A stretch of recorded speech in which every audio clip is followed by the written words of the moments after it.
అందరికీ హాయ్ అండి. ప్రోగ్రామింగ్ టైటన్ ఛానల్కి ఈరోజు మనం మాట్లాడుకునే టాపిక్ వచ్చేసి పైథాన్లో మనం డేటా టైప్స్ ముందు మాట్లాడుకున్నాం కదా, అవి ఒకసారి చూద్దాం. ఏ డేటా టైప్స్ ఫస్ట్ వచ్చి ఇంటీజర్ అనమాట. ఇంటీజర్ అంటే ఒక పాజిటివ్ నెంబర్ అయినా నెగిటివ్ నెంబర్ అయినా జీరో అయినా వితౌట్ ఎనీ ఫ్రాక్షనల్ పార్ట్, దాన్ని ఇంటీజర్ అనమాట.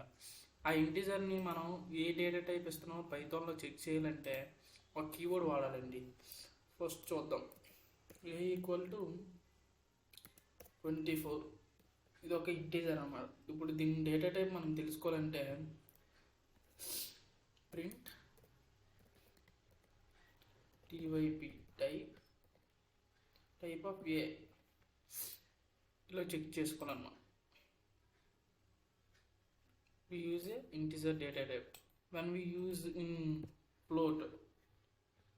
మనం ఫ్లోట్ ఓడామనుకో, అప్పుడు మనం అలా తెలుసుకోవాలి, డేటా టైప్ని అలా చెక్ చేసుకోవాలి. Print type of b. ఇప్పుడు మనం ఇచ్చే వాల్యూ ఏంటి అక్కడ? ఫ్లోట్. ఇప్పుడు మనం టైప్ చెక్ చేసుకుంటాం కదా, అది ఏ టైప్ అనేది డేటా టైపు చూద్దాం ఏమొస్తుందో. ఫస్ట్ మనం ఇచ్చేది ఇంటీజర్ కాబట్టి ఇంట్ అనమాట. ఏది మనం ఇంటీజర్ ఇచ్చాం. సెకండ్ది ఏంటి ఇచ్చాం? బి, ఫ్లోట్ అనమాట. ఫ్లోట్ వాల్యూ ఇచ్చాం కాబట్టి ఫ్లోట్ వచ్చింది. నెక్స్ట్ ఏ డేటా టైప్ చెప్పుకున్నాం? స్ట్రింగ్ కదా. సి ఈక్వల్ టు డబుల్ కోట్స్లో ఏం పెట్టినా అది స్ట్రింగ్ అవుతుందండి. శ్రీను అని ఇచ్చాను. Print type of C. ఇప్పుడు ఇది ఏం చూపిస్తుంది? స్ట్రింగ్ డేటా టైప్ అనమాట. మనం ఏ డేటా టైప్ చెక్ అవుతున్నామో మనం చెక్ చేసుకోవాలంటే టైప్ అనే బిల్టిన్ ఫంక్షన్ ఉంటుంది. ఆ బిల్టిన్ ఫంక్షన్ని నెక్స్ట్ క్లాస్లో తెలుసుకున్నాం ఫస్ట్.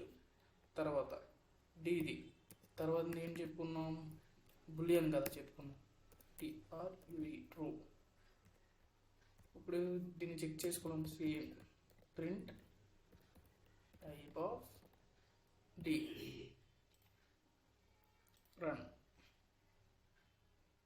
ఫస్ట్ది వచ్చేసి ఇంటీజర్, సెకండ్ది వచ్చేసి ఫ్లోట్, థర్డ్ది వచ్చేసి స్ట్రింగ్, ఫోర్త్ వచ్చేసి బులియన్ ట్రూ. ఈరోజు ఇదనమాట. నెక్స్ట్ వచ్చే టాపిక్ రేపు మాట్లాడుకుందాం. ఫస్ట్ టైం ఈ వీడియో ఎవరైనా చూస్తున్నారు, ఈ ఛానల్ చూస్తున్నారు ఎవరైనా సబ్స్క్రైబ్ చేసుకోండి. Thank you.